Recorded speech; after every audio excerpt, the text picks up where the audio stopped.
सत्सङ्गत्वे निस्सङ्गत्वं निस्सङ्गत्वे निर्मोहत्वं निर्मोहत्वे निश्चलतत्वं निश्चलतत्वे जीवन्मुक्तिः पुनरपि जननं पुनरपि मरणं पुनरपि जननी जठरे शयनम् इह संसारे बहुदुस्तारे कृपया पारे पाहि मुरारे त्रयं भैरवं सिद्धौकं पटकत्रयं दैवं दूतीक्रमं मण्डलं वीरान् व्यक्तजगत्तेनवकं वीरावती पञ्चकं श्रीमन्मालिनिमन्त्रराजसहितं वन्दे गुरोर्मण्डलम् सिन्धूरारुणविग्रहां त्रिनयनां माणिक्यमौलिकुलस्तारानायकशेखरां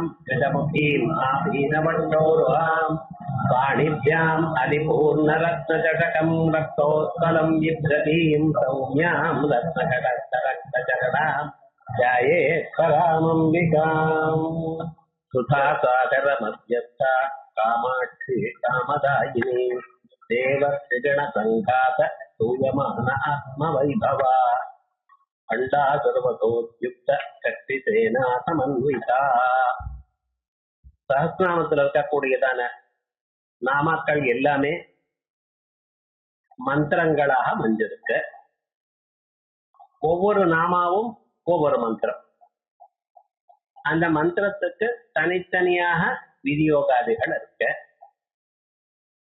வெறுமன ஏதோ மந்திரமா இருக்குன்னு மட்டும் இல்லாமல் அதற்கு பின்னால ஒரு சாஸ்திரமும் சைவ சித்தாந்தம் சாஸ்திர தந்திரங்கள் ஆகம நிகமங்கள் வேதத்தில் இருக்கக்கூடியதான தத்துவங்கள் எல்லாமே இதற்குள்ள அடங்கி இருக்க. அப்படிப்பட்டதான அந்த நாமாக்கள்ல காமதாயினி வரைக்கும் பார்த்திருக்கோம். அதுல காமாட்சிங்கிற நாம ரொம்ப முக்கியமானது. காமாட்சின்னு சொல்றதுக்கே பிரம்மாண்ட புராணத்துல சர்வஜா சாட்சி பாவேன தத்தத் காமான் அபூரயது. சர்வஜத்துவம் இருக்கிறதுனால அம்பாளுக்கு காமாட்சி.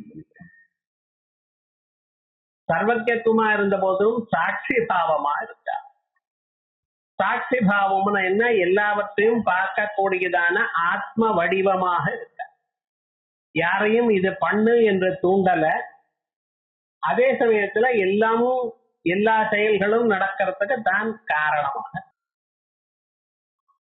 கண்ணால பார்க்கவோ காதால கேட்கவோ மூக்கால மகரவோ நீங்க எந்த செயல் பண்ணணும் என்றால் மனசால நினைக்கும் என்றாலும் பின்னால அந்த ஆத்மஸ்வரூபம் சாட்சியாக அம்பாள் இருப்பதனால்தான் இந்தந்த கருவிகள் தன் தன் செயல்களை பண்ணிக்கும். இவைகளை எல்லாவற்றுக்கும் இயக்கும் சக்தியாக அம்பாள் இருந்திருக்கார். எப்படி நம்ம ஆத்துல வித்யுத் சக்தி கரண்ட் இல்லைன்னா எந்த உருப்படியும் வேலை செய்யாதோ அவைகள் வெறும்னு இருக்கோ, அதே மாதிரிதான் உள்ளூர் அந்த அம்பாளுடைய ஸ்வரூபம் சைத்தன்ய வடிவமாக இல்லாத போனால் ஒரு காரியமாக. ஆகையால் அம்பாள் சாட்சியாக இருக்கார். சாட்சியாக இருக்கிறது இல்லாமல் சர்வஜமாக இருக்க. சர்வஜம்னு என்ன? எல்லாவற்றையும் பார்த்து கொண்டிருக்காள், அறிந்து கொண்டு. நான் குடத்தை பார்க்கிறேன், பார்க்கும் பொழுது இது குடம் எனக்கூடியதான அறிவு எனக்கு வருது. அந்த அறிவு எனக்குத்தான் வருது, உங்களுக்கு வரல. உங்களுக்கு வரணுமையானால் குடத்தை நீங்க பார்க்கணும். யாரு குடத்தை பார்க்கிறாளோ அவளுக்கு தான் குடத்தினுடைய அறிவு வரும். இப்ப அம்பாளுக்கு எப்படின்னு, நாம் பார்த்தாலும் என் இதயத்துல அம்பாள் இருக்க, நீங்க பார்த்தாலும் உங்களுடைய இதயத்துல அம்பாள் இருக்க. புல் பூண்டு வகைகள் எத்தனை இருந்தாலும் அவைகள் எதை பார்த்தாலும் அவளுடைய எந்த அறிவு வந்தாலும் அந்த அறிவு அம்பாளுக்கு இருக்கு. இது மட்டும் இல்ல, எந்த காலத்தில் எதை பார்த்தாலும் அந்த ஸ்வரூபம் அம்பாளுக்கு தெரியுது. அப்ப என்ன ஆச்சு? சர்வமும் அம்பாளுக்கு தெரியறதுனால அம்பாளுக்கு சர்வஜான்னு சொல்லும். எஸ் சர்வஜ சர்வவிது எஸ் ஞானமயம் தபா அப்படின்னு சாஸ்திரமே அந்த ஸ்வரூபத்துக்கு சர்வஜத்துவம் உண்டு அப்படின்னு சொல்லும். அப்படி சர்வஜையா இருக்கா, சர்வவித்தா இருக்கா, அதோட மட்டுமல்ல சாட்சி ஸ்வரூபமாக இருக்கான்னு பார்த்தோம். அதுக்கு மேல தத்தத் காமான பூரையது, யாராருக்கு எந்தெந்த ஆசைகள் உண்டோ அத்தனை ஆசைகளையும் நிறைவேற்றி கொடுக்கிறாள். ஆகையால் அம்பாளுக்கு காமாட்சி அப்படின்னு. இந்த இடத்துல காமம்ங்கிற பதத்துக்கு ஆசைன்னு அர்த்தம். யாராருக்கு எந்தெந்த ஆசை இருக்கோ அந்தந்த ஆசைகளை நிறைவேற்றி கொடுப்பதனால் அம்பாளுக்கு காமாட்சின்னு பேர் வைத்தோம். இப்படின்னு விசேஷமாக அம்பாளுடைய ஸ்வரூபம் அதை சொல்லும். அதற்கு பிறகு இதுவரைக்கும் நாம் சிதகிரி குண்டத்திலிருந்து அம்பாள் தோணி அம்பாளுடைய முழுமையான ஸ்தூல சரீர உற்பத்தியை பார்த்து பிறகு அங்கிருந்து கொஞ்சம் கொஞ்சமாக வெளியில வந்து வாக்தேவிகள் கிட்ட வந்து இதயத்துல அம்பாள் இருக்கக்கூடியதான நிலை வரைக்கும் பார்த்தோம். பிறகு அம்பாளுடைய இருப்பிடத்தை சுதாசாகர மத்தியஸ்தா அப்படின்னு பார்த்தோம். அதோட மட்டுமல்ல பரமேஸ்வரனுடைய வாமாங்கத்தா இத்தனையும் பார்த்துருக அம்பாளுடைய ஸ்தூல சரீரத்தை சொல்லியாச்சு. இனிமேல பராஸ்வரூபத்தை சொல்லணும். பராஸ்வரூபம் வேதாந்தங்களில் சாஸ்திரங்களில் அம்பாளுடைய ஸ்வரூபம் எது இருக்கு அதையும் சொல்லணும். அதை சொல்லும் பொழுதே எப்படி சொல்லணும்? ஸ்தூல சரீரத்தோட சேர்த்து சொல்லணும். ஸ்தூல சரீரத்துல எந்தெந்த செயல்கள் அம்பாள் புரிஞ்சிருக்காளோ அதையும் சேர்த்து அதோட அந்த நாமாக்களையே பராஸ்வரூபமும் வரா போல சொல்லணும். அதான் வாக்தேவிகளுடைய ஒரு அழகு. பேசுவது குறைச்சலா பேசணும், அதிகமாக அர்த்தம் இருக்கும்படி பேசணும், அந்த வார்த்தையினால நமக்கு பிரயோஜனம் இருக்கா போல பேசணும். சில பேர் மணிக்கணக்கா பேசுவா, ஆனா அதுல நமக்கு என்ன எடுத்துக்கொள்றதுக்கு என்ன இருக்கு அப்படின்னு பார்த்தேன்னா ஒண்ணும் இருக்க. அப்படி இருக்கப்படாது. ஒரு வார்த்தை பேசினாலும் அந்த வார்த்தை சத்தியமா இருக்கணும், ஹிதமா இருக்கணும், அது நமக்கு நன்மையை கொடுக்கக்கூடியதாக இருக்கணும். அப்படிப்பட்டதான ஒரு ஸ்வரூபம். ஆகையால் இனிமேல வரக்கூடியதான நாமக்களில் வெறுமன அம்பாளுடைய ஒரு வீரியத்தை மட்டும் இல்லாமல் பராஸ்வரூபத்தையும் சொல்கிறேன் அப்படின்னு பிரதிஜை பண்ணி ஆரம்பிச்சிருக்க. தேவர் சிகண சங்காத தூயமான ஆத்மவை பவா. அந்த ஸ்வரூபம் என்ன ஒவ்வொன்னா பார்ப்போம். முதல்ல தேவகணங்கள், தேவகணா ரிஷிகணாச்ச. தேவகணங்கள் என்ன, ரிஷிகணங்கள் என்ன? தேவதைகள், தேவகணங்கள தேவதைகளுடைய கூட்டங்கள், ரிஷிகணங்கள்னா ரிஷிகளுடைய கூட்டங்கள். அவளுடைய தயோகோ சங்காதேன, சங்காதம்னு மகா சமுதாயம், கூட்டம் கூட்டம் பெரிய கூட்டங்கள். அவைகளால் தூயமான ஆத்ம வைபவா, ஆத்மா தன்னுடைய ஸ்வரூபம். அம்பாளுடைய ஸ்வரூபம். அம்பாள்னா யாரு, எப்படி இருக்கா, எப்படி பண்டாசுரத்துக்கு இதுக்காக வந்திருக்கா, என்னமா அம்பாள் சிதகிரி மண்டலத்தின் குண்டத்துல வந்து எப்படி உண்டாயிருக்கா, எப்படி எந்தெந்த உருவத்தோட வந்தா இருக்கா, எப்படி நடந்து வந்தா, இவைகள் எல்லாம் அவ ஸ்தோத்திரம் பண்ணிட்டு இருக்காளா. இங்க ஆத்மான ஸ்வரூபம்னு அர்த்தம். அம்பாளுடைய உருவம், அந்த உருவத்தினுடைய வைபவத்தை அவ ஸ்தோத்திரம் பண்ணிட்டு இருக்கா. இது வரைக்கும் நான் என்ன சொன்னேன்? அம்பாளுடைய திவ்யமான ஒரு ஸ்வரூபம். அந்த ஸ்வரூபத்தை தேவகணங்களும் ரிஷிகணங்களும் கூட்டம் கூட்டமாக சேர்ந்து துதிக்கிறார்கள். இது எப்படி? அம்பாளுடைய ஸ்தூல ஸ்வரூபத்தை, அம்பாளுடைய கண்ணுக்கு அறியக்கூடியதான உருவத்தை அவ ஸ்தோத்திரம் பண்ணிட்டு இருக்கா. இப்படி முதல் அர்த்தம் சொன்னேன். இரண்டாவது அர்த்தம் தூயமான ஆத்ம வைபவம். ஆத்மனஹா வியாபகத்துவம் யஸ்யாம் வா தா. அன்பால ஸ்தோத்திரம் பண்ணக்கூடியதான ஒரு ஸ்வரூபம் இது தூயமான ஆத்ம வைபவம். தூயமானமான ஆத்மாவனுடைய வைபவம். வைபவம்னு வியாபகம், எங்கும் இருக்கக்கூடியதான ஆத்ம நிலையை. இந்த ஆத்மான ஒரு ஸ்வரூபம் சொல்றோமே, இது கண்ணால பார்க்க முடியாது, காதால கேட்க முடியாது, புலன்களுக்கு அப்பாற்பட்டது. அசப்தம் அஸ்பர்ஷம் அரூபம் அவ்யயம் ததா அரசம் நித்தியமகந்தவத். சப்தமோ ஸ்பர்சமோ ரூபமோ ரசமோ கந்தமோ அவைகள்ல அந்த ஆத்மாவில இல்ல. ஆகையால் கண்ணோ காதோ மூக்கோ நாக்கோ தோலோ அதை அறியாது. அதை அறியலைன்னா மனசும் அறியாது. ஏன்னா மனசானது இவைகளால் அறியப்பட்ட பொருளை அறியுமே ஒழிய புதிதாக மனசு அறியாது. இவைகள் அறிந்ததான பொருளை ஒண்ணு இன்னொன்னோட சேர்க்கும். ஆகையால் அந்த ஆத்மஸ்வரூபத்துல இவைகள் ஒண்ணும் இல்லை. அதனால ஆத்மா எப்படிங்க சர்வ வியாபகமா இருக்கு, எங்கும் நிறைஞ்சிருக்கு. ஒரு இடத்துல இருக்கு, ஒரு இடத்துல இல்லை என்கிறது இல்லை.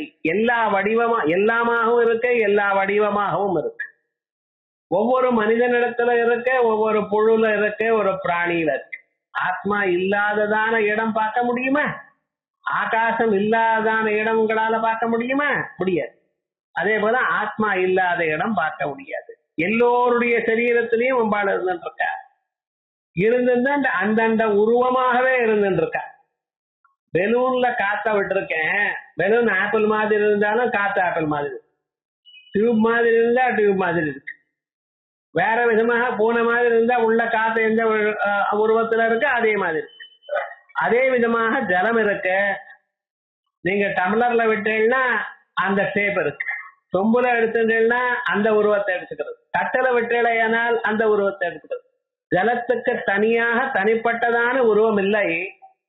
ஆயினும் எந்தெந்த உருவத்துல நீங்க பாத்திரத்துல விடுறீங்களோ அந்தந்த உருவத்தை எடுத்துக்கிறது அல்லவா? அதே விதமாகத்தான் அம்பாள் எல்லா பிராணிகளுக்குள்ளயும் இருக்க. அந்தந்த உருவத்தோடைய அம்பாள் இருக்கு. ஆகையால் அம்பாளுடைய ஸ்வரூபம் எப்படி சர்வ வியாபகமாக இருக்கு அப்படிங்கிறத அம்பாள அவ பார்த்திருக்காளா. ஆச்சாரியால் மனஸ்வம் யோமஸ்வம் மருதசி மருத்தாரதிரசி ஸ்வமாபஸ்வம் பூமி த்வயி பரணதாயாம் நஹி பரம் ஸ்வமேவ ஸ்வாத்மானம் பரிணமயிதும் விஸ்வவபுஷா சிதானந்தாகாரம் சிவயுதி பாவேன பிபுருஷே. மனஸ்வம் நீ மனசா இருக்காய், வியோமஸ்வம் ஆகாசமா இருக்காய், மருதசி காத்தா இருக்காய், மருத்சாரதிரசி நெருப்பா இருக்காய், ஸ்வமாபஹா நீங்க தான் ஜலம், ஸ்வம் பூமி பூமியா இருக்கு, ஸ்வயி பரிணதாயாம் நஹி பரம் நீங்க மாறாததான உருவம் உலகத்துல வேற ஏதாவது இருக்கா? இல்லையே. ஸ்வமேவ ஸ்வாத்மானம் பரிணமயிதும் உபாதான காரணம் என்ன, நிமித்த காரணம் என்ன உலகத்துக்கு? உங்களை தவிர வேற ஒண்ணும் சொல்ல. ஏன்னா அதுக்கு முன்னால ஒண்ணும் இல்லையே. ஆத்மாவாயுதம் ஏக ஏவ அக்ர ஆசேத் நான்யத்திஞ்சன மிஷது. முன்னால ஏதாவது இருந்தான்னா அது இப்படி மாறி இருக்கு, இவர் மாத்தினாருங்கிறதுக்கு. மண்ணை குடமாக மாத்துறதுக்கு ஒரு கொயவன் வேண்டியதா மாதிரி அம்பாளை உலகமா மாத்துறதுக்கு இன்னொரு ஆள் இல்லை. இங்க தானே உலகம் மாறினால் தானாகவே மாறினாள். ஆகையால் அப்படி தொய் பரணையிதும் விஸ்வபுஷா. ஆகையால் உங்களை என்ன சொல்லணும்? சிதானந்தாகாரம் சிவயுவதி பாவேன பிபுருஷே. சிதானந்த ஸ்வரூபமாக தாங்கள் இருக்கு. மனுஷாளுக்குள்ளத்தான் இருக்கல, பிராணிகளுக்குள்ளத்தான் இருக்கல. பிராணிகளாக அம்பாள்தான் மாறினா, மனுஷாளாக மாறினார், புல்புண்டா மாறினால், கல்லாக மாறினால், எல்லாமும் மாறினார். ஜட பதார்த்தங்கள் எல்லாம் அம்பாளுடைய ஸ்வரூபம் தான், சேதன பதார்த்தங்கள் எல்லாம் அம்பாளுடைய ஸ்வரூபம் தான். ஏன் ஒரே தத்துவம் இப்படி மாறி இருக்கு? இப்படி ஒரே தத்துவம் மாறினதான ஒரு ஸ்வரூபம் இருக்க, அதனால்தான் வியாபகத்துவம் இருக்கு. அதுக்கு வஸ்து பரிச்சேதமே இல்லாதான ஒரு ஸ்வரூபம். இப்படி இந்த மனுஷ லோகத்துல மட்டும் மாறல, யக்ஷ கிண்ணற கிம்புருஷ கந்தர்வாளாகவும் அம்பாள்தான் மாறி இருக்கு. எல்லா ஸ்வரூபமாகவும் அம்பாள்தான் இருக்க. தேவதைகளாகவும் அம்பாள்தான் மாறி இருக்க. நாயகி நான்முகி நாராயணி கைநளின பஞ்சசாயகி சாம்பவி சாங்கரி சாமளை சாதினச்சு வாயாதி மாலினி வாராகி சூலினி மாதங்கி என்று ஆகிய சாதியுடன் சரணமரண் நமக்கே அப்படின்னு எல்லா ஸ்வரூபமும் அம்பாளுடைய ஸ்வரூபம் தான். இப்படிப்பட்டதான ஸ்வரூபத்தை அறிந்த தேவதைகளும் மகர்ஷிகளும் இந்த ஆத்ம வைபவத்தை பாடிட்டு இருக்காங்க. முதல்ல என்ன சொன்னா? முதல்ல ஸ்தூல சரீரத்தை சொன்னேன். ரெண்டாவது அம்பாளுடைய வைபவத்தை, ஆத்மஸ்வரூபத்தை, பரா உருவத்தை சொன்னோம். இப்படி ரெண்டாவது ஸ்வரூபம் ஆத்மனஹா வியாபகத்துவம், யஸ்யாஹ வா சா ரெண்டாவது சொன்னோம். அடுத்த இருக்கிறது அதவா தேவர்ஷிகணைஹி சங்காதகா ஸ்தூயமானம் பகுப்பிரகாரேண ஸ்தூயமானம் இத்தியர்த்தா. தேவதைகளும் ரிஷிகளும் கூட்டம் கூட்டமா சேர்ந்து ஒரு விதமாக வியாபகத்துவத்தை மட்டும் சொல்லலையாம். அம்பாளுடைய காருண்யத்தை பேசுறா சில பேர், அம்பாளுடைய வியாபகத்தை பத்தி பேசுறா சில பேர், அம்பாளுடைய ஒரு வீரியத்தை பத்தி பேசுறார், அம்பாளுடைய பரமேஸ்வரோட சேர்ந்து இருக்கக்கூடியதான அந்த கௌரவத்தை பத்தி பேசுறா. இப்படி பலவிதமாக பேசிட்டு இருக்காளாம். ஆகையால் எல்லோரும் ஒரு விதமாக பேசல, அந்த சப்ஜெக்ட் மேட்டர் ஒன்னா இருந்தாலும் ஒவ்வொரு கோணமாக பேசுறா. ஆகையால் ஸ்தூயமான ஆத்ம வைபவா மூணாவது அர்த்தம் சொன்னேன். அப்புறம் எத்வா சங்காத்தம்னு சொன்னா நரக விசேஷம். சங்காத்தத்துக்கு என்ன பேரு? நரகம்னு பேரு. இந்த நரகங்கள்னா என்னது? அதை கொஞ்சம் பார்க்கணும். பலவிதமான நரகங்கள். அந்த பலவிதமான நரகங்கள்ல ஒரு நரகம் என்னன்னு, இந்த பீக் அவர்ல பஸ்லயும் ட்ரெயின்லயும் போறான் பார்த்தா அது நசிக்கப்படுவா உங்களை, உள்ளையும் வெளியிலையும் வர விடாம. இதே மாதிரியே ஒரு நரக்கம் இருக்கான். எங்க இருக்கு? கீழ்லோகத்துல. இந்த நரக்கத்தை பத்தி யஜுர்வேதத்துல 2ஆம் கண்டத்துல சொல்லியிருக்கு. அந்த நரக்கத்துல ஒவ்வொரு திக்கா மாறி மாறி அந்தந்த நரக்கத்துக்கு அனுப்பிச்சுறானா. இந்த நரக்கங்கள்ல ஒரு நரக்கத்துக்கு சங்காத்தம்னு பேரு. அப்படி சங்காத்தமான ஒரு நரக்கத்துல அதுல நாம் விழப்படாதுங்கிறதுக்காக என்ன பண்றாளா? அம்பாள ஸ்தோத்திரம் பண்ணிட்டு இருக்காங்க. ஆகையால் எத்வா சங்காதா நரக விசேஷா. ரொம்ப கூட்டம் ஜாஸ்தியா இருக்கு, இந்த பக்கம் திரும்ப முடியல, அந்த பக்கம் திரும்ப முடியல, இப்படி சிரமத்தோட இருக்க பார்த்தீங்களா? அப்படிப்பட்டதான நரகம். அதுல வராம இருக்கணும். தன் நிராசார்த்தம் தூயமானம் இத்தியாதி. அதற்காக அம்பாள துதிக்கிறார்கள் அப்படின்னு அடுத்த சொல். இப்ப 4 அர்த்தம் சொல்லிருக்கேன். ஏமா சங்காத தூயமானு சொன்னேன். சங்காதம்னா நரகம். நரக்கத்துல இருந்து தப்பித்து கொள்றதுக்குன்னு சொன்ன ஷஷ்டி சமாசம்னு சொல்லணும். ஷஷ்டி சமாசம் நிஷித்தமாச்சு, சொல்லப்படாதே அப்படிங்கிற. ஆமா, சாதாரணமாக ஷஷ்டியோட சமாசம் சொல்லப்படாது இருந்தாலும் பாபஸ்ய பிராயஷ்சித்தமித்யாதௌ ஷஷ்ட்யா நாஸ்ய நாசக பாவ சம்பந்தார்த்தகத்வ தர்சனாத். பாபஸ்ய பிராயஷ்சித்தம்ங்கிறதுல பாப பிராயஷ்சித்தம்னு சொல்லலாம் இல்லையா? அங்க எப்படி சொன்னேன்? சாதாரணமாக ஷஷ்டி சேஷேன்னு சேஷத்துல சேஷார்த்தகத்துல ஷஷ்டி சொல்லலாம். ஆனா இந்த இடத்துல ஸ்பெஷல் சம்பந்தம் இதுக்கு பரவாயில்லை. இப்படி லோகத்துல பிரயோகம் இருக்குன்ட்டு தூயமானி ஷஷ்டி சமாதா. இது வரைக்கும் இப்ப 4 அர்த்தம் சொல்லிவிட்டேன். 5வது யத்வா சம்யக் காதா பண்டாசுர வதா. இங்க காதகாங்கிற பதத்துக்கு கொல்றதுன்னு அர்த்தம். சம்யக் காதா நன்றாக கொல்றது. கொல்றதுலயே பல விதங்கள் இருக்கு. கபந்தன் ஒருத்தன், அவனை கொல்ல முடியல, என்ன பண்றதுன்னு உயிரோட புதைச்சுட்டு ராமன். லக்ஷ்மணன் ஆயுஷன் வந்து பக்கத்துல நோண்டினார், அப்படியே தள்ளிவிட்டார். அதனால்தான் அவருக்கு இந்த கமந்தனை கொல்றதுல ஒரு விசேஷமான ஒரு கௌரவம் வந்திருக்கு. அப்படி லோகத்துல கொல்றதுலயே ஒரு விசேஷமாக கொல்றதுன்னு. அதே போல சங்காதா பண்டாசுர வதா ததுத்தேசேன ஸ்தூயமானத்வா இத்யா. அந்த பண்டாசுரனை கொல்லணும் என்பதற்காகவே தேவதைகள் துதித்தார்களாம் அம்பாளை. எப்படி? அதையேவ பிரம்மாண்ட புராணே பண்டாசுர பீடிதைஹி தேவைஹி. பண்டாசுரனால தொந்தரவுப்படுத்தப்பட்டதான தேவதைகள் அம்பாள்கிட்ட போய் சொன்ன ஜெயதேவி ஜெகன் மாதா அப்படி இருந்து ஆரம்பிச்சு தேவி ஸ்தவம் நிர்வர்ணிய அம்பாளுடைய ஸ்தோத்திரத்தை சொல்லி அம்பா வரம் ருணுத்வம் இத்யுக்தே. ஸ்தோத்திரம் பண்ணின எல்லாம் ஸ்தோத்திரம் பண்ணிட்டு சரி ஏதாவது வரம் கேட்டுங்க அப்படிங்கும் பொழுது தேவானாம் வாக்கியம் எதி துஷ்டாசி கல்யாணி வயம் தேவேந்திர தைத்யேந்திர பீடிதாக துர்லபம் ஜீவிதம் சாபி சுவாங்கதா சரணார்த்தினா.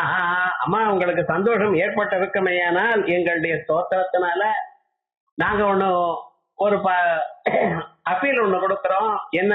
வயம் தைத்யேந்திர பீடிதாக, நாங்கள் அரக்கனுடைய ராஜா, அரக்காளுடைய ராஜாவான பண்டாசுரனால ரொம்ப துன்புறுத்தப்பட்டோம். துர்லுபம் ஜீவிதம் ஜாபி, காலம்பரையில எப்படி வாழறதுன்னு தெரியல எங்களுக்கு. இன்னைக்கு பொழுது போகணுமே, சௌக்கியமா போகணுமேங்கிற ஒரு கவலையா இருக்கான். அப்படியெல்லாம் இருந்தார் ராட்சதர். துர்லபம் ஜீவிதம் சாப்பி ஸ்வங்கத சரணார்த்தினா, எங்களுக்கு வழி தெரியல, உங்களை சரணாகதியா வந்திருக்கோம் அப்படின்னார. அதே போலயே அந்நியத்ராபி ததக்கதா சிதாகத்ய நாரதோ பகவான் ரிஷி. அதே சமயத்துல அதே மாதிரியே ஒரு நாள் அம்பாள்கிட்ட நாரதர் வந்தார். பிரணம்ய பரமாம் சக்திம் உவாச வினயான்விதா. அம்பாட்டத்துல நமஸ்காரம் பண்ணி சொன்னாராம். வினயான்விதா, வினயத்தோட சொன்னார். என்ன? அயம் பண்டாசுரோ தேவி பாததே ஜகதாம் திரயம் ஸ்வயேகையைவ ந சக்யஸ்வ அபரைஸ்வரைஹ. அயம் பண்டாசுரோ தேவி, அம்மா இந்த பண்டாசுரன் ஒரு அரக்கன் இருக்கான். பாததே ஜகதாம் திரயம், மூலத்தையும் மனுஷ லோகத்தையும் சரி, தேவலோகத்திலையும் சரி, பாதாள லோகத்துல இருக்கிறவாளையும் இம்சை பண்ணிட்டு இருக்கான்.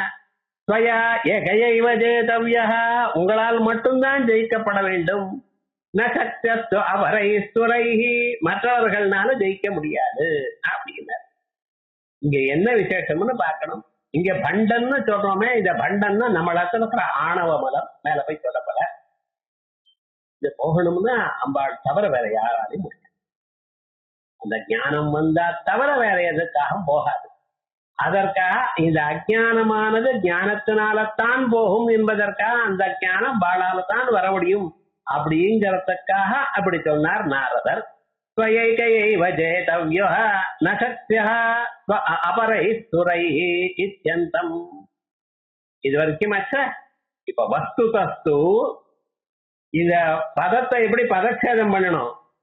தேவாஹா பிரம்மாதய, தேவதைகள் பிரம்மாதிகள், ரிஷய வசிஷ்டாதய. அச்சா, தேவாச்ச ரிஷயச்ச தேவர்ஷய. ஒரு தேவர்ஷய வந்தது. இன்னொன்னு தேவர்ஷய நாரதாதய.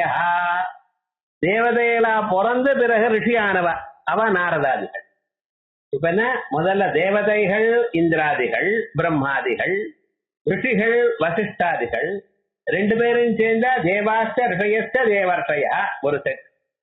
தேவர்ஷிகள்ங்கிற பேர்லயே நாரதாதிகள் இருக்கா. அப்ப தேவர்ஷயா, தேவர்ஷயஸ்த தேவர்ஷயஸ்த தேவர்ஷயா ஏகசேஷம். என்ன பண்றது? ராமஸ்ட ராமஸ்ட ராமஸ்ட ராமஸ்டான்னு 10 ராமன் சொன்னா என்ன பண்றது? ராமான்னு சொல்லணும். யாக்க பாணி சொல்லிட்டார். இத்தனை ராமாக்கள் சொல்லி அதுக்கு மேல ஒரு ஜஸ்ட் விபக்தி போடுறது என்ன ரொம்ப இருக்கு. அதனால என்னன்னா ஏகசேஷ ஏக விபக்தா. ஒரு ராம சொன்ன போட்டார். 50 ராமன் இருக்கான ராம ராம ராம ராம ராம ராம ராம 50 தரம் சொல்லிட்டு அப்புறம் ஜஸ்ட் போடுவிட என்ன. அதனால என்ன, ஒரே மாதிரி பதங்கள் பல தரம் இருந்தால் அது ஒண்ணு சொன்னா போரும்ட்டார். தேவர்ஷயஸ்ட தேவர்ஷயஸ்ட தேவர்ஷயா. அதனால என்ன ஆச்சுன்னா இத்தனை பேரும் பிரம்மாதிகளும் வசிஷ்டாதிகளும் நாரதாதிகளும் எல்லாரும் ஸ்தோத்திரம் பண்ற. தேவர்ஷயஸ்ட தேவர்ஷயஸ்ட இது விக்கிரகா. கணாஹா, கணங்கள் யாரு? ஆதித்யாதயா, ஆதித்யாதி கணங்கள். ஆதித்ய விஸ்வாவதவஸ்துஷிதா பாஸ்வரானிலா மகாராஜிக சாத்தியாச்ச ருத்ராஷ்ட கண தேவதா. சில தேவதைகள் கூட்டம் கூட்டமா இருப்பா, தனித்தனியா இருக்கிறது இல்ல. அவ எல்லாருமே எப்பொழுதுமே கூட்டமாவா இருக்க. யாருன்னு? ஆதித்யாள், துவாதசாதித்யா, 12 சூரியன். சித்திரை மாசம், வைகாசி மாசம், ஆனி மாசம் வரிசையா சொல்றோமோ இல்லையா? இப்படி ஒவ்வொரு மாசத்துக்கும் ஒவ்வொரு சூரியன். விஸ்வே தேவாள் அவதனிய, வசுக்கள் 8 பேர். அதுக்கப்புறம் துஷிதாக, பாஸ்வராக, அனிலாக, காத்து, சப்த சப்த மருத்கணாக, ஆவக பிரவக பரீவக பராவக விவக அப்படின்னு அவளுக்கு தனித்தனியா பேரு வேதங்கள்ல சொல்லியிருக்க. இப்படி 49 பேர் சேர்ந்து கூட்டமா வருவாளாம் வாயு வாயு கணங்கள். மகாராஜிக சாத்தியாச்ச ருத்ராஷ்ட கண தேவதாக. ஏகாதச ருத்ராள் 11 ருத்ரா. அதனால்தான் ஏகாதச ருத்ரம்னு 11 ருத்ரன்னு சொல்லிட்டு இருக்கோம். என்ன சுவாமி 11 11 சொல்றேன்? என்ன 11 ருத்ரா ஒவ்வொருத்தருக்கும் ஒவ்வொரு தரம் அப்படின்னு வச்சுட்டு இருக்கோம். இப்படி இவாள்லாம் கணதேவதைகள். இவாளை பத்தி இங்க டீடைல்ஸ் எங்கே சார் இருக்கும்னார், அக்னி புராணத்துல இருக்கு. இது அக்னி புராணா. எந்த புராணம் பேர் சொன்னா நம்மள பார்க்கவா போறோம்? ஆனா ஒண்ணு ஞாபகம் வச்சுக்கணும், இவரத்தனையும் பார்த்து நமக்கு எடுத்து கொடுத்துருக்கார், அவ்வளவுதான். நம்ம போய் புராணங்கள்லாம் தேடி இடி பண்ண போறதில்ல, மனுஷியாளுக்கு அது இல்லை. இப்ப மாடான எல்லா வசதியும் வந்தாலும் இப்ப கம்ப்யூட்டர்ல எல்லா புராணமும் இருக்கு. அதை ஸ்கேன் பண்ணினா இது வேணும்னு சொன்னா இத்தனை பதங்கள் எங்கெங்க இருக்கோ எடுத்து சொல்றது. ஆனா அன்னைக்கு வகைகள்லாம் ஒண்ணும் கிடையாது. ஆனா என்ன பண்ணிட்டாரு, 18 புராணங்களும் நொற்று பண்ணிட்டாரு. விவகாரம் நொற்று பண்ணதுனால எங்க இருக்கு, ஓஹோ இங்க இருக்கு. அவளுடைய ஒரு சாமர்த்தியம், அந்த உபாசனா மகிமையும் நம்ம பார்க்கணும். இவ்வளவு விஷயத்தையும் பார்த்து தன் மனசுல வைத்துக் கொண்டு அதை எடுத்து சொல்லக்கூடியதான சக்தி அம்பாளுடைய ஒரு அனுகிரகம்ங்கிறத உச்சாரம் பண்ணணும். வர இப்ப அக்னி புராணாத் தேசாம் சங்காதா, அவளுடைய கூட்டம் சமுதாய அநேக கோட்டி திக்பாலை சந்திரார்க்க வசு கோட்டிபி இத்தியாதி ருத்ரயாமலோக்தா. இவைகள்ல எத்தனை பேர் வந்திருக்கா என்ன ஏதுங்கிறதெல்லாம் ருத்ரயாமல தந்திரத்துல சொல்லியிருக்கு. தூயமானம் இத்தியர்த்தா, இப்படி 6வது அர்த்தம் சொல்லி. தேன ந கண சங்காத பதாப்தியாம் பௌனருத்தியம் சங்கரீயம். ஏன்னா இது வரைக்கும் சொன்ன அர்த்தங்கள் எல்லாவற்றிலையும் கணங்கிற பதம் சங்காதங்கிறது ரெண்டும் ஒரே அர்த்தம் தான். ஒரே அர்த்தமா இருக்கிற பதத்தை சேர்ந்து சொன்னீங்கன்னா சினனிம்ஸ் அப்படி வராது. அது அந்த தோஷம் போகிறதுக்காக இப்படி ஒரு அர்த்தம் பண்ணினேங்கிற அதுல. அதனால தேன கண சங்காத பதாப்தியாம் பௌரருத்தியம் ந சங்கனீயம். அதா இதெல்லாம் நீங்க சொல்ற. ஆனா முன்னால என்ன சொன்னேன், வெறும் அம்பாளுடைய உருவத்தையும் அவ பண்ணிதான செயலை மட்டும் சொல்லல, பராஸ்வரூபம் வேதாந்தங்கள்ல இருக்கக்கூடியதான தாத்பரியத்தையும் சொல்றேன்னு சொன்னேல. வரிசையா முதல்ல ஏதோ ஒரு ஆத்ம வைபவங்களை சொன்னேன், அதுக்கப்புறம் சொல்லலையே சுவாமி அப்படிங்கிற நீங்க. அதான் சொல்ற அத பரரூப பரத்வ பட்சே. பரஸ்வரூபம் அம்பாளுடைய பராஸ்வரூபத்தை சொல்லக்கூடியதான பட்சத்தில் தேவாதி ஸ்தூயமான விசேஷனாது தேவதைகள்லாம் ஸ்தோத்திரம் பண்ணிட்டு இருக்கா. எப்படி ஸ்தோத்திரம் பண்ணிட்டு இருக்கா? அகில அனுகதம், எல்லா சரீரத்திலையும் ஊடுருவி இருக்கக்கூடியதாகவும், அகில பரிசிதம், எல்லோருக்கும் எல்லோராலும் அறியப்பட்டதாகவும். சில ஸ்வரூபம் இருக்கும், எல்லாரிடத்துலயும் இருக்கும், ஆனா நம்மகிட்ட இருக்குன்னு நமக்கே தெரியாது. அப்படி இருக்கா? அப்படி இல்ல, எல்லாரிடத்துலயும் அம்பாள் இருக்கா, ஆனா எல்லாருக்கும் தெரிஞ்சவளாகவும் இருக்கா. யாரும் எனக்கு தெரியாதுன்னு சொல்ல முடியாது. ஒன்னும் படிக்காம இருந்தாலும் அவளுக்கு அம்பாள் தெரிஞ்சிருக்கா. என்ன சொல்றது? அகில பரிசிதம் அகில பிரேமாஸ்பதம், எல்லோருக்கும் ரொம்ப இனிமையான ஒரு ஸ்வரூபமா இருக்கு. அம்பாள் எப்படி இருக்கா? எல்லோருடைய இதயத்திலையும் இருந்துட்டு இருக்கா. படிச்சவாளோ படிக்காதவாளோ பெரியவாளோ சின்னவாளோ எல்லாரிடத்துலயும் இருந்துட்டு இருக்கா. எல்லோராலையும் அறியப்பட்டவளாக இருந்துட்டு இருக்கா. அதோடு மட்டும் இல்ல, எல்லோருக்கும் ரொம்ப பிரியமானவளாகவும் இருந்துட்டு இருக்கா. யாரும் அதை விட தயாரா இல்லை. ரொம்ப பிரியமான பதார்த்தத்தை கொடுப்பேனா, இது எனக்கு வேணும்னா சொல்லுவேன். அப்ப எல்லோருக்கும் ரொம்ப பிரியமாக யாரும் விடுறதுக்கு இஷ்டம் இல்லாதான ஒரு பொருளா இருக்கா. அது என்னது சார்? சீக்கிரமா சொல்லுங்க, எங்களுக்கு ரொம்ப டைட்டா இருக்குன்னார். அவரே சொல்றாரு பாருங்க. அகில பிரேமாஸ்பதம் அகில பரிசிதம் அகில பிரேமாஸ்பதம் சைதன்யமேவ ஆத்மா, எல்லாருக்கும் உயிராக இருக்கா, சைதன்ய ஸ்வரூபமாக இருக்கா. வானாகி மண்ணாகி வழியாகி ஒளியாகி ஊனாகி உயராகி உயிராகி உண்மையும் ஆய் இன்மையும் ஆய் கோணாகி யான் எனதென்ற அவரவரை கூத்தாட்டுவானாகி. இத்தனையும் பண்ணி என்ன பண்ணினா தெரியுமோ, நான் எனதுன்னு ஒண்ணு சேர்த்து வச்சுட்டாளாம். அதனால அவன் கூத்தாடுறான்ட்டான். இது எனது, நான் எனது. அகம் மம, வேதாந்தங்கள்ல சொல்றோம்ல, அகம் மமாங்கிற அத்தியாசத்தை சேர்த்து வச்சுட்டா. எப்ப பார்த்தாலும் நான் சௌக்கியமா இருக்கணும், வேற யார் எப்படி போனா நமக்கு என்ன சார்? அவர் சொல்றது பாருங்களேன், ரொம்ப வேதாந்தம் பேசுறா போல. நான் உண்டு எனது உண்டு, அதை சௌக்கியமா இருந்தது, யாரோடையும் நான் பம்பே வச்சுக்கிறது இல்லை. யார் எப்படி போனா எனக்கு என்னன்னா அதே போலதான் ஒவ்வொருத்தரும் நடத்திட்டு இருக்கான். விவகாரம் என்ன ஆயிடுது? அதனாலதான் யார் எவரதென்று அவரவரை கூத்தாட்டுவானாகி நின்றாய் என் சொல்லி வாழ்த்துவனே அப்படின்னு விசேஷமா இப்படி ஒவ்வொன்னாகவும் அம்பாளா இருக்கா. ஒவ்வொருத்தருடைய சரீரத்துல உயிராகவும் ஆயிருந்துட்டு இருக்கா. உயிராக ஆகி அந்த அந்த உயிர் எப்படி இருக்கு சார்? எல்லாருக்கும் எல்லாரிடத்துலயும் இருக்கா இல்லையா? அதோட அகில பிரேமாஸ்பதமா இருக்கோ இல்லையா? யாருக்காவது உயிர் வேண்டாம்னு சொல்வேடா? எவ்வளவு ஆனாலும் டாக்டர்கிட்ட போயிட்டு சார் இதை காப்பாத்துங்க, உயிரோட இருக்கணும் சார். அது அகில பிரேமாஸ்பதமாகவும் எல்லாரும் அகிலானுகதம் எல்லோருக்கும் தான் இருக்கு. ஒருத்தருக்கு இருக்க ஒருத்தருக்கு இல்லைன்னு சொல்ல முடியுமா? இப்படி அம்பாள் இருக்காளாம். சைத்தன்ய ரூபேணா சைதன்யமேவ ஆத்மா. இது எங்க சொல்லிருக்க? சைவ சாஸ்திரோக்தம் ஸ்வரூபம் வனிதம். இந்த நாமாவல சைவ சாஸ்திரத்துல சொன்னா சிவசூத்திரங்களை சொல்றது. இந்த சிவசூத்திரங்கள்ல முதல்ல ஆத்மா பந்தா ஞானம் பந்தா. முதல்ல சைதன்யம் ஆத்மா முதல் சூத்திரம். ஞானம் பந்தா. ஞானம் பந்தான்னு சொல்றா? ஞானம் வந்தா முக்தின்னா காரணம்னா இல்ல. இங்க ஞானம்னா லௌகிக ஞானம், ஆணவ மலத்தோட கூடினதான ஞானம் அப்படின்னு அங்கே சொல்ற. இது எங்க சொல்லி இருக்கு? அக்னி புராணே. இது முழுக்க இந்த சைவ சாஸ்திரம் ஆரம்பம் எங்க இருக்கு? அக்னி புராணத்துல. தஸ்ய சைதன்ய மாத்திரே பிரதமம் சூத்திரமீரிதம். சைதன்யமாத்மா என்ற முதல் சூத்திரம் சொல்லப்பட்டது. ஞானபந்த இதீதந்தோ த்விதீயம் சூத்திரமீசிதோ. ஞானம் பந்தா அப்படின்னு ரெண்டாவது சூத்திரம். இப்படி வரிசையா எல்லா சூத்திரமும் சொல்ற அங்க அக்னி புராணத்துல இருக்கட்டும். ததச்ச தேவாதிபே ஸ்தூயமானம். தேவதைகள்னால துதிக்கப்படுகின்றதான பரிச்சீயமானம் ஆத்மனஹா. அம்பாளுடைய ஸ்வரூபம் ஆத்மஸ்வரூபம் எல்லோருக்கும் தனித்தனியாக இப்படி இருக்கு இப்படி இருக்கு அப்படின்னு சொல்லப்படும். சுவாத்மைவ தேவதா புரோக்தா லலிதா விஸ்வ விக்கிரகா அப்படின்னு தந்திரபோதத்துல இதேதான் ஆத்மா பின்ன தேவதாயாக வைபவம் விபுத்வம். இதத்தான் அனந்த சக்தி சம்ருதத்வரூபம். அனந்த சக்தியோட இருக்கக்கூடியதான இந்த ரூபத்தை பிராபவம் யஸ்யாஹ இந்த ஸ்வரூபத்தை சா இது வர்ணனீயம். இதத்தான் விசேஷமாக சொல்லப்பட்டதற்கு. அதா தேவகாரிய சமுத்தியதாயத்தை ஸ்தூல ரூபஸ்ய காரிய முக்தம் தத் பிரபஞ்சயதி.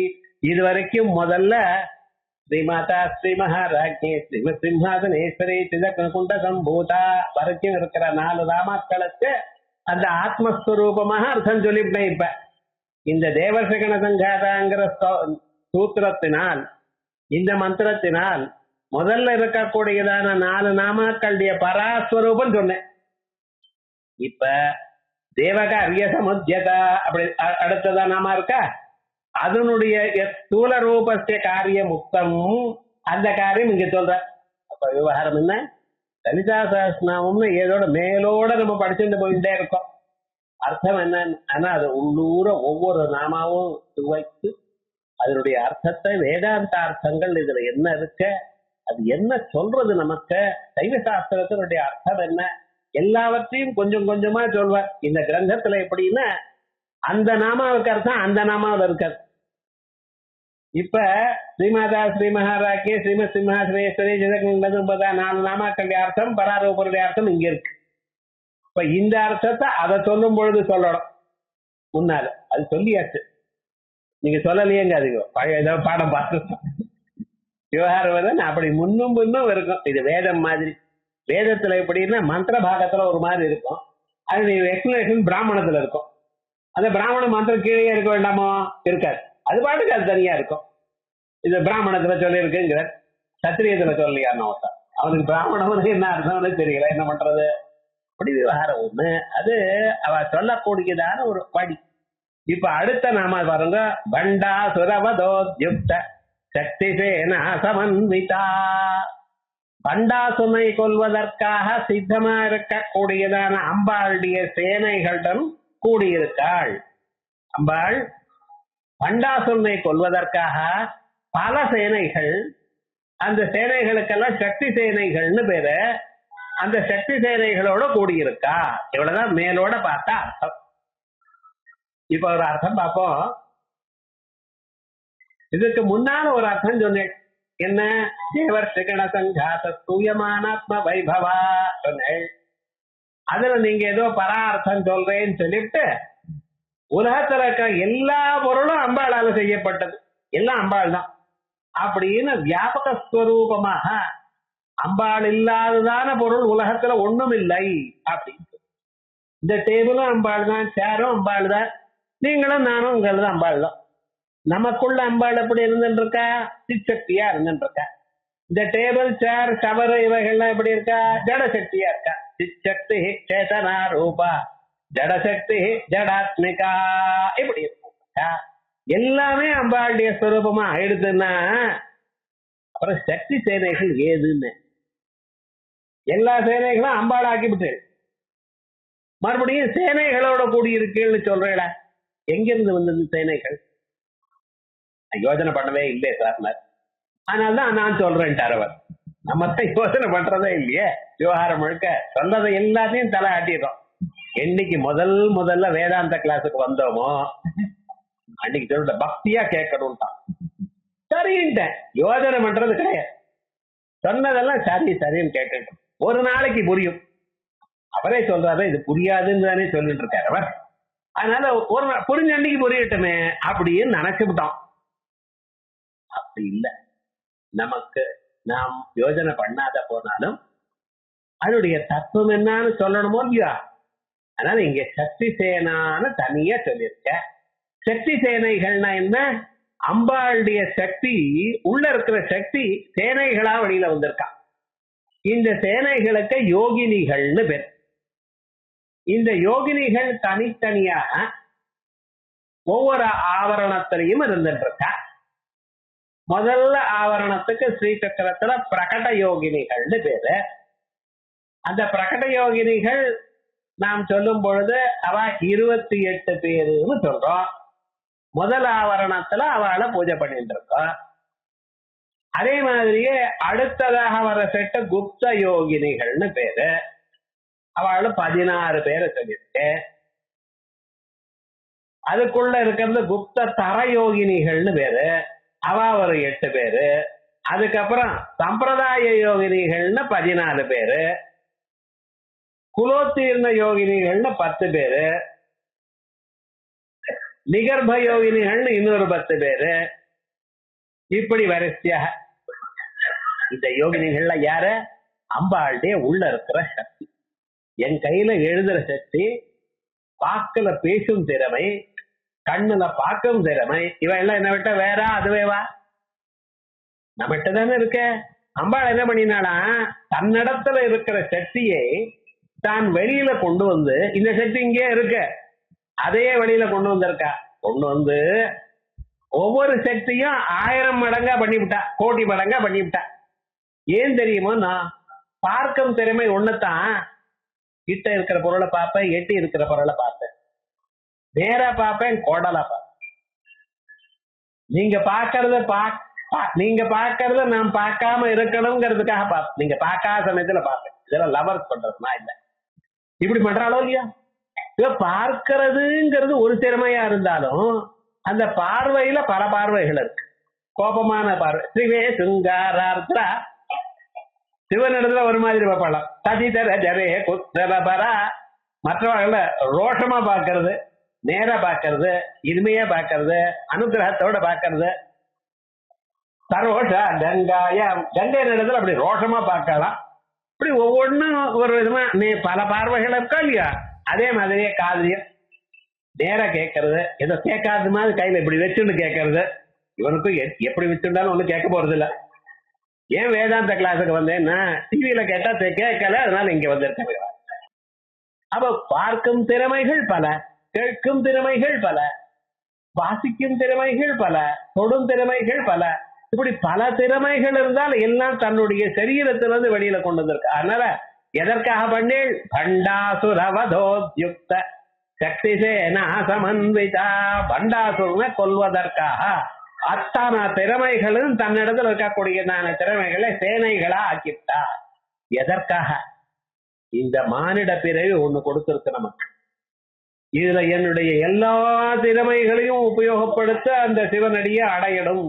இந்த ஜன்மாவில அதை அடைஞ்சு ஆகணும், வேற வழி கிடையாது. இது விட்டேன்னா அதுக்கப்புறம் தெரியாது. இஹதேத வேதீத சத்யமஸ்தி நசேதியா வேதீன் மஹதி வினஷ்டி. இந்த ஜன்மாவை கொட்ட விட்டோம், மறுபடியும் இப்படிப்பட்டதான ஒரு சந்தர்ப்பம் எந்த ஜன்மாவில் வரும் யாருக்கு தெரியும்? மனுஷனை பரப்பேனா எப்ப பரப்போமோ தெரியாது. பறந்தாலும் இது போல சாஸ்திராமம் கேட்கக்கூடியதான பாக்கியம் வருமா சொல்லுங்க பார்க்கலாம். நாம கேட்க தயாரா இருந்தாலும் சொல்லக்கூடிய ஆள் இருக்கணும், சொல்லவர் இருந்தாலும் கேட்கறதுக்கு ஆள் இருக்கணும். பரஸ்பரம் பாவயந்த துஷ்யந்தி ரமந்தி. நீங்க சொல்லுங்கன்னு சொல்லாத போல நான் பாட்டுக்கு அதுல படிச்சுட்டு இருப்பேன், அவ்வளவுதான். படிக்காம இருக்கிறது படிச்சுட்டு இருப்போம். ஆனா இப்படி லைன் பை லைனா பார்த்து ஊறி ஒவ்வொரு அர்த்தமும் என்னன்னு ரசிச்சு சுவைத்து அதை ரெண்டு பேரும் பந்து போட்டக்கூடியதான நிலை கிடைக்குமா? அம்பாளுடைய அனுப்புறாங்க, அதுல சந்தேகம் இல்லை. நான் வசதியா படைச்சேன் நீங்க படிக்கலேங்கிற விவகாரம் இல்லை. இங்க எல்லாம் அம்பாளுடைய ஸ்வரூபம் தான். அதான் தானே சேனையா ஆக்கிட்டாலும். ஆகையால் சக்தி சேனைகள் சக்தியை விட வேறு இல்லை. அதே வித நாமும் நம்ம சரீரத்துல இருக்கக்கூடியதான அத்தனை விதமான திறமைகள் எல்லாவற்றையும் சேர்த்து இந்த ஸ்வரூபத்தை அடையறதுக்கு முயற்சி பண்ணணும் அப்படிங்கிற பண்ட நாமகா அசுரா. முதல்ல பதம் பதமா அர்த்தம் சொல்றாரு. பண்டன்னா யாருன்னு, பண்டன்னா ஒரு அரக்கன். பண்ட நாமகா அசுரா தத் யுத்தாதி கஞ்சா. அவரோட யுத்தம் பண்றதுன்னா லலிதோபாக்கியானே விஸ்தரேட பிரசித்த தரம். லலிதோபாக்கியானம், லலிதான்னு யாரு? அவளுடைய கதை ஆட்டோபயோகிராபியா அப்படின்னு இல்ல. லலிதோபாக்கியானம்னு ஒரு கிரந்தம். அது எங்க இருக்கு? பிரம்மாண்ட புராணத்துல ஒரு பகுதி. அந்த பாகத்துல சொல்லிருக்கு விஸ்தரேன பிரசித்த தரம். தெரிஞ்சிருக்கு. ததுக்தம் தத்ரைவ பிரம்மாண்ட புராணே. அந்த பிரம்மாண்ட புராணத்துல ஒரு பகுதிக்கு லலிதோபாக்கியானம்னு பேர். அங்க அம்பாளுடைய திவ்யமான சரித்திரங்கள்லாம் சொல்லியிருக்க. அதுல மன்மததாகம் பிரக்யம் பிரக்ரம்ய, மன்மதனை எரித்ததான நிலையை ஆரம்பித்து அத தத்பஸ்ம சம்பீட்சிய சித்திரகர்மா கணேஸ்வர தத்பஸ்மநாத புருஷம் சித்திராகாரம் சகாரசா. இந்த மன்மதனை எரிச்சார் பார்த்தீங்களா?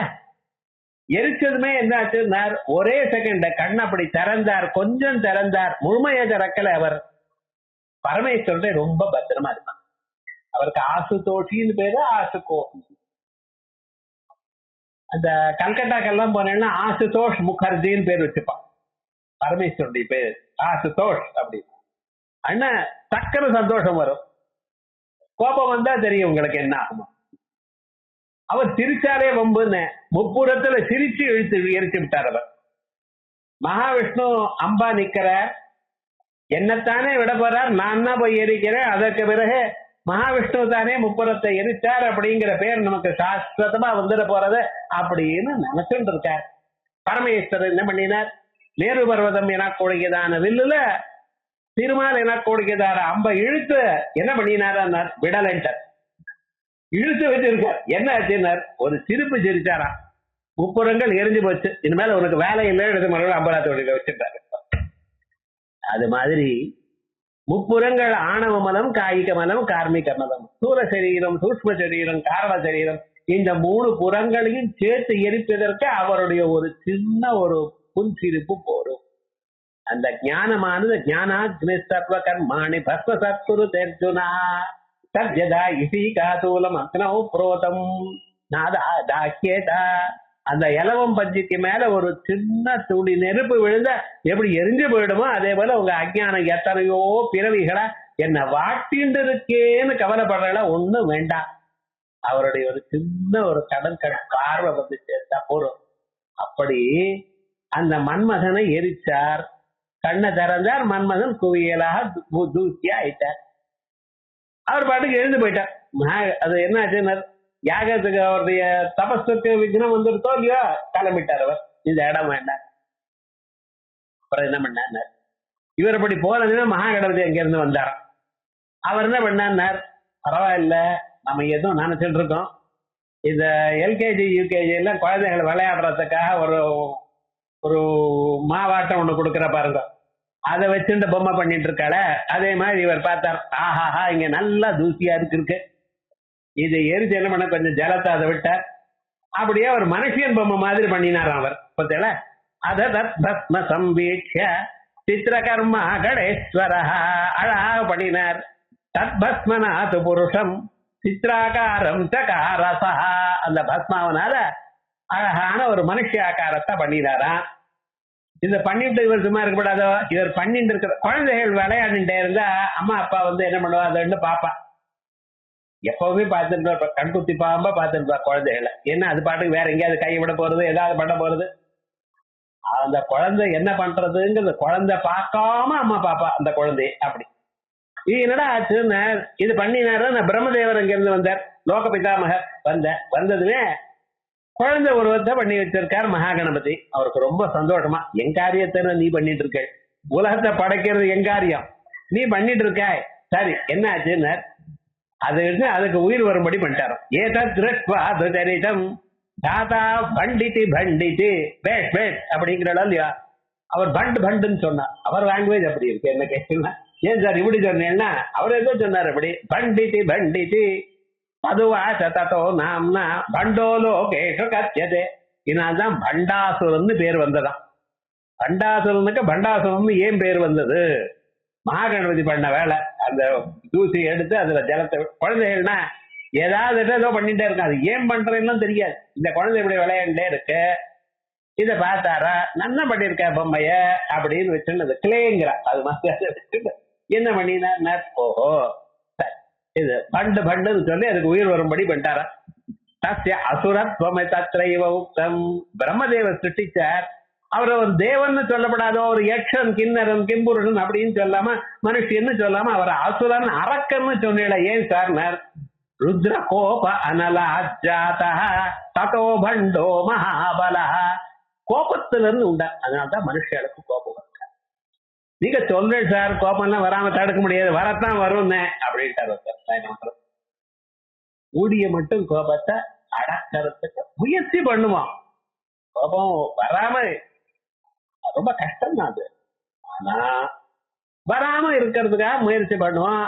முயற்சி பண்ணுவோம், நினைப்போமே ஜெயிக்கிறோம் இல்ல, அப்புறம் கோபம் வரப்படாது அப்படின்னு நினைச்சுட்டு இருப்போம். இது என்ன, இவ இங்க இருந்து பிறந்தார், ருத்ரனுடைய கோபம்ங்கிற நெருப்புல இருந்து பிறந்தார். ருத்ர கோப அனலா ஜாதா பண்டோ மகாசுரா, அதனால்தான் அசுரம் ஆயிட்டான். கோபம் நமக்கு வந்தா அதுல விளைவு என்ன, அடுத்த பிரிவு அசுரம். வேண்டாம், கூடிய மட்டும் யார் எதை சொன்னாலும் எனதில்லே நினைச்சிருக்கோம். நினைப்பேன் சார், உங்களுக்கு வந்தா தெரியும். என்ன பண்றது, அவ சொல்றது சொல்லிட்டு இருப்பா, நம்ம முயற்சி பண்ணோம். நீங்க கோபமே வராதுன்னா உங்க தலையில மிளகா தேய்ச்சி விடுவான்ட்டார், டேப் போட்டுக்கிறேன்ட்டு. என்ன பண்ண முடியும், ஜனங்கள் அப்படித்தான் பேசுவா. ஆனா முடியறது வரைக்கும் நம்ம ட்ரை பண்ணணும். அதனால அப்படி இல்லாதனால, கோபத்தினால வந்ததுனால அவனுக்கு அசுரன் ஆயிட்டான். ருத்ர கோப அனலாஜாதா யதோ தண்டோ பண்டோ மகாபலஹ தஸ்மாத் ரௌத்ர ஸ்வபாவஸ்ய தானவஸ்த அபவத் ததஹ, அதனால ரௌத்ர ஸ்வபாவம், அதனால அரக்கன் ஆயிட்டான். நம்ம கோபம் வந்தா நம்மளும் அடுத்த ஜென்மம் நமக்கு தான் இல்லையேன்ட்டார் ஒருத்தர்.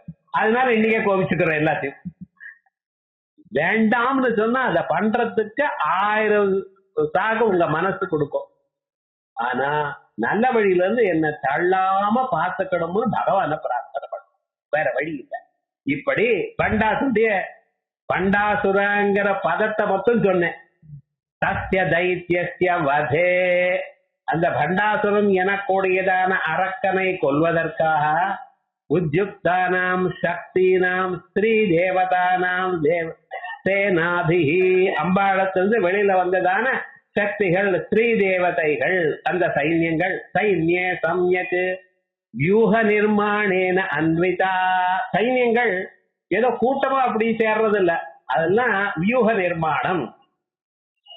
எப்படி இதை அமைக்கிறது, எப்படி யார் எங்க யுத்தம் பண்ணணும், எங்க நின்னுண்டு யுத்தம் பண்ணணும், சத்ரு உள்ள வந்துட்டான்னா அவளை வெளியில விடப்படாது. இப்படி வியூக நிர்மாணங்கள்லாம் இருக்கு. முதல்ல நம்ம சைன்யம் இருக்கணும், அதற்கு பின்னால நமக்கு சகாயம் பண்ணக்கூடியதான சாமந்த சைன்யம் இருக்கணும். அதற்கு பின்னால சாமந்த சைன்யத்துக்கு பின்னால நம்ம சைன்யம் 2வது பெட்டாலியன் இருக்கணும். அதற்கு பின்னால சாமந்த சைன்யம் இருக்கணும். இப்படி 7 செட் ஆன பிறகு 8வது செட் என்னன்னா ஏமாத்துறவன் இருக்கணும். என்ன கருத்து? இத தனியா சொல்லியிருக்காரு யுத்த சாஸ்திரத்துல.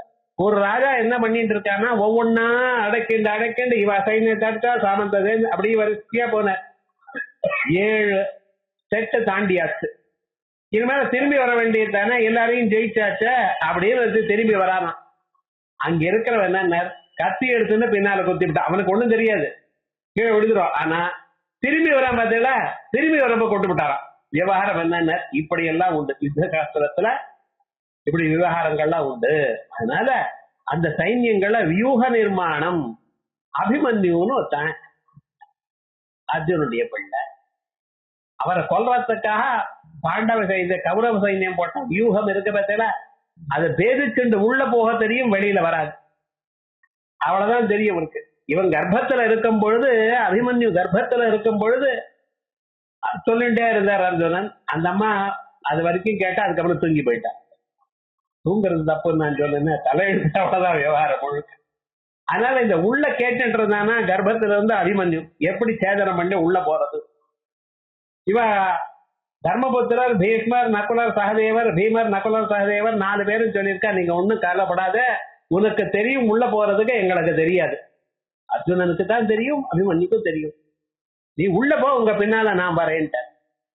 நல்லா குழந்தை உள்ள போறா. ஆனா என்னாச்சு, அவரை உள்ள விட்டான் வேணும்னு. வள்ளியில உட்கார்ந்து இருக்கிற ஜெயத்ரதன் அவன் தபஸ் பண்ணியிருக்கான். என்ன, ஒரு நாளைக்காவது 5 பாண்டவாளை நான் ஜெயிக்கணும் அப்படின்னு பரமேஸ்வரன் ஒரு தபஸ். பரமேஸ்வரன் கொடுத்து விட்டார். ஆனா கொடுக்கறப்ப என்ன சொன்னார்னா, என்னுடைய பக்தன் அர்ஜுனன், ஆனால் அவனை தவிர மீதி 4 பாண்டவாளையும் நீ ஜெயிக்கலாம் அப்படின்னு வரம் கொடுத்தார். என்னாச்சு, அவன் வெளியில நிக்கிறான். அர்ஜுனன் இல்ல அன்னைக்கு, நிவாத கவச்சாலோட சண்டை போடுறதுக்கா அங்க அழிச்சுன்னு போயிட்ட கிருஷ்ண பரமாத்மா. அவர் எல்லாம் தெரியும். இன்னைக்கு அபிமன்யு கொல்லணும்னு தீர்மானம் பண்ணிட்டாரு. கொன்னது யாருன்னாரு, எல்லாம் பகவான் தான். கர்ணனை யாரு கொன்னதுன்னார், ஸ்வயா மயாச்ச குஞ்சாச்ச 6 பேர் சேர்ந்து கர்ணனை கொண்டான்னார். அப்படி எல்லாம் நடந்ததெல்லாம் பகவானுக்கு தெரியும். அவர் என்ன பண்ணார், அழிச்சுன்னு போயிட்டார் தனியா அர்ஜுன. இங்க ஜெயத்ரதன் நிக்கிறான். வந்ததுமே யுத்தத்துக்கு வேகமா வர்றான் அபிமன்யு. என்ன பண்ணார் தெரியுமா, நான் அபிமன்யோட யுத்தம் பண்ணலாமா, உள்ள போட்டான். அபிமன்யு உள்ள அனுப்பிச்சுட்டு வெளியில நிக்கிறான். சார் தர்மபுத்திர வர்றார், அது பீமன், நகுலன், சகதேவன் 4 பேர் வந்தா 4 பேரும் சாயங்காலம் வரைக்கும் உள்ள நழைச்சு போக முடியல. எப்படி இருக்கும் பாருங்க. குழந்தைய அனுப்பிச்சுட்டு இவ 4 பேரும் சேர்ந்து யுத்தம் பண்ணா போக முடியல. அங்க உள்ள என்ன நடக்கிறது, இவன் பாட்டுக்கு சேதனம் பண்ணி வேகமா உள்ள போயிட்டான். இவனை கொல்ல முடியாது தீர்மானம் பண்ணிட்டான். அத்தனை பேரும் சேர்ந்து கொண்டாலாம் அடுத்து அபிமன்யு. முழுக்க கடைசியில ஒண்டிய கொல்லல, அத்தனை பேரும் சேர்ந்து கொண்டான். கடைசியில இந்த விஷயம் எப்ப தெரிகிறது, கர்ணன் கீழே விழற காலத்துல, இது நீ தர்மமா நீ போடுறது, என்னுடைய தேர் பூமியில விழுந்து போருக்கு மாட்டின்னு இருக்கு, நான் எடுக்கிறேன், இப்ப பாடத்தை போடுறேன், என்ன தர்மம் என்ன தர்ம யுத்தம்னு கேட்டான் அர்ஜுனனை. அர்ஜுனன் நீ பதில் சொல்லாத, நான் சொல்றேன். ஏ அபிமன்யு நீங்க எல்லாம் சேர்ந்து கொண்டது நியாயமானு கேட்டா. பதில் சொல்லலையே கர்ணன். ஏன் சொல்ல வந்தேன்னா, அப்படி பத்ம வியூகம், சக்கர வியூகம், இப்படி பல வியூகங்கள் யுத்தத்துல உண்டு. யார எங்க நிக்க வைக்கணும், யாரோட யாரு சண்டை போடணும், இப்படிப்பட்ட வியூகங்கள் எல்லாம் அந்த சேனைகள் பண்ணியிருக்கான். அதை பார்த்து அதோட கூடியிருக்கிறவள் சக்தி சேனா சமன்விதா சைன்ய சம்யக் வியூக நிர்மாணேன அன்விதா யுக்தா சம்யக் அபேதேன அன்விதாவா ததா கௌடபாதீயம் சூத்திரம். இது எங்க இருக்குன்னு ஸ்ரீவித்யா ரத்ன சூத்திரங்கள், கௌடபாதீய சூத்திரம் அதுல இருக்கு. பண்டாசுரஹனனார்த்தம் ஏகைவா அநேகா, பண்டாசுரனை கொள்றதுக்காக ஏகைவ அநேகா ச ஏகாச்சா அநேகாச்சா அப்படின்னு திரிபுரோபனிஷத்துல வருது. அத இங்க சூத்திரத்துல சொல்லியிருக்கார். அப்படி ஒண்ணு இது வரைக்கும் சொன்னேன். இது ஏதோ கதைன்னு சொல்லியிருக்கேன். என்னுடைய ஆத்ம தத்துவம் எனக்கு எப்படி உபயோகப்படுறது, பராஸ்வரூபம் வர்ணனம் பண்ணலையே சொல்றார். எதா பண்டஹ நிர்லஜ்ஜஹ. நமக்குள்ள இருக்கக்கூடிய இந்த வெக்கம்னு இருக்கு பார்த்தீங்களா, நல்ல காரியம் பண்ணணும்னா வெக்கம். ஸ்திரீகளுக்கு புருஷாளுக்கு விபூதி வச்சுட்டு போகல கோயிலுக்கு, வெக்கம் சார் விபூதி எனக்கு. வேஷ்டியோட சட்டை போட்டுட்டு போங்க, சட்டை போட்டுட்டு தான் போவேன், சட்டை கட்ட மாட்டேன், வெக்கம். நல்ல காரியம் எதை பண்ணுங்க, அமாவாசை தர்ப்பணம் பண்ணோம், பஞ்சகச்சம் பண்ணிக்கோ, வேண்டாம் 4 பேர் இருக்கா, பெரியவாளே இப்படி பண்ணினா அடுத்த ஜெனரேஷன் இப்படி பண்ணு சொல்லுங்க பாக்கலாம். நான் வழியை காட்ட வேண்டாமோ? எல்லாத்தையும் வெக்கப்படுறா சார். யாராவது என்னமோ நினைச்சுப்பாளோ, ஆபீஸுக்கு போறப்ப முகத்துல கொஞ்சம் இருக்கிற விபத்தியை தொடச்சு விட்டு அவன் தனியா போயிட்டு இருக்கா. இதுதான் மனுஷனுக்கு நல்ல வழியில போறதுக்கு இவன் வெக்கத்தை அனுபவிக்கிறான் பார்த்தீங்களா, இதுக்குதான் பண்டம்னு பேர். யத்வா பண்டஹ நிர்லஜ்ஜஹ சச்ச பிரகிருதே ஜீவபாவமாபன்னஹ தேஹி ஜீவன் ததாஹோ சத்யத் சுகாத்வாபி ஜடஸ்திரத்வாத் துக்காதிவித்வேஸ்யபி பண்டிமாயம் அப்படின்னு பிரயோகம் இருக்கு. சத்யத் சுகாத்மாபி தன் சத்ரூபமாகவும் சித்ரூபமாகவும் சுகரூபமாகவும் சத்தியம் ஞானம் அனந்தம் பிரம்மா விஜயானம் ஆனந்தம் பிரம்மா இப்படி எல்லாம் இருந்த போதிலும் ஜட அஸ்திரத்வ துக்காதிபி, நான் இன்னும் ஒன்னும் கையாதாதவன், என்னைக்கு என்ன ஆகுமோ தெரியாது, இப்படி துன்பத்தோட இருக்கேன், இப்படி கிளிஷ்டசி பண்டிமாயம், இப்படி தனக்குத்தானே கவலைப்படுகிறான் அப்படின்னு பண்டிமான். தஸ்ய அசூன் பிராணான், அவருடைய பிராணங்களை ராதி ஆதத்தை எடுத்துக்கிறார்.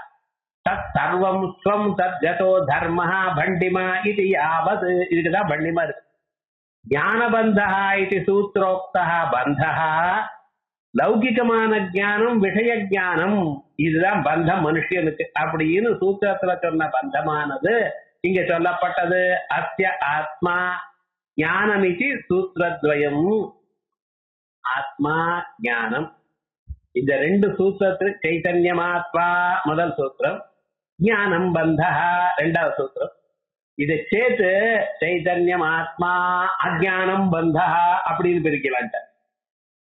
அதனால என்னாச்சு, ஆத்மா ஞானம் இது சூத்திரத்வயம் சந்தௌ அகார ஸ்லேஷ அஸ்லேஷாபியாம். ஆத்மனி ஆத்மத்வஜானாபாவ அனாத்மனி ஆத்மஜானம். சரீரத்தில் ஆத்மா எனக்கூடியதான நினைப்பு, ஆத்மாவில் ஜடம் என்ற நினைப்பு, ஆத்ம அனாத்ம அத்தியாசம். இந்த பாஷ்யக்காரர்கள் அத்தியாசம்னு சொன்னா, இவர் நாங்க ஆணவமலம்னு சொல்லுவோம். இத இப்படி ஸ்லேஷ அஸ்லேஷாபியாம் ஆத்மனி ஆத்மத்வ அனாத்மத்வ ஆத்மஜத்வஜானாபாவ அனாத்மனி ஆத்மத்வஜானம் ச ஆணவ பதவல வாக்கியத்வேனா. இதான் ஆணவமலம். சைவ சாஸ்திரத்துல ஆணவமலம்னு என்ன, வேதாந்தத்துல சொன்னதான அத்தியாசம். இது சரீரத்தினால ஏற்பட்டது. சரீரத்துல ஆத்மாவில அத்தியாசம், ஆத்மாவை சரீரத்துல அத்தியாசம். இதுக்கு அவாசாஸ்திரத்துல ஆணவமலம் அப்படின்னு சொல்றாங்க. ஆணவமலம் காயிக மலம் கார்மிக மலம். இதனால ஏற்பட்டதான எல்லா செயல்களும் புண்ணிய பாபங்கள் இவைகள்லாம் சேர்ந்திருந்தால் அதுக்கு கார்மிக மலம்னு பேரு. இதனால ஏற்பட்டதா இருந்த உருவம் என்ன, சரீரம் என்ன, சரீரத்தினால ஏற்பட்டதா இருந்த உலகங்கள் என்ன, உலகத்தினால மனுஷனுக்கு வரக்கூடியதான தொந்தரவுகள் என்ன, இதெல்லாம் காயிக மலம். இப்படி 3 மலங்கள். மலங்களை தாண்டினவன் பரமாத்மா, அவருக்கு மலம் இல்லை அப்படின்னு விசேஷமா சொல்ல போறோம். அதான் சொல்றார், ஆணவ மல பதவாச்சத்வேன பிரசித்தோ பந்தா இதி அர்த்தः தத் பாஷ்யவார்த்திகயோஹோ உக்தா. இது சொல்லுது தஸ்யவதா, இந்த ஆணவ மலம் உங்களுக்கு அடியோட போகணும். யஸ்மாத் தத் யுக்தம் உத்யோகா உத்யமஹா இது யாவது. இதே அடுத்த சூத்திரத்துல உத்யமம், அதுக்காக நாம் எடுத்துக்கொள்ள வேண்டியதான முயற்சி, அந்த சிவபதத்தை அடைவதற்காக எடுத்துக்கொள்ள வேண்டியதான முயற்சி என்ன. தஸ்யாக யா சக்தயா, இப்பிறவையில் தாங்கள் சிவபதத்தை அடையணுமே என்றால் அதுக்கு அம்பாளுடைய சக்தி உங்களுக்கு உதவும். சாமர்த்தியானி தாசாம் சேனையா சமூகேன சமன்விதா இது ரகசியார்த்தா. சாஸ்திரத்துல கிளாஸ் சொல்லப்படாது, இது சொல்லலாம். ததாச்ச சிவசூத்ராணி உத்யமோ பைரவ சக்தி சக்கர அனுசந்தானே விஸ்வசம்ஹாரஹ. விஸ்வன்னு ஜீவன் முடிச்சுட்டு இருக்கிறதுல விஸ்வசம்ஹாரா சக்தி சந்தானே சரீரோத்பத்தி பூத சந்தானே பூத பிருதத்வ விஸ்வ சங்கட்ட இத்தியாதீனி தத்வார்த்திகானே இங்க சொல்லக்கூடியதான இந்த வார்த்திகங்கள்லாம் இருக்கு அப்படின்னு விசேஷமாக சைவ சாஸ்திரத்தை பத்தி மேல சொல்ல போற. இந்த சைவ சாஸ்திரத்துல இருக்கிற விஷயங்களை பார்த்துட்டு அடுத்த கிளாஸ்ல பார்ப்போம்.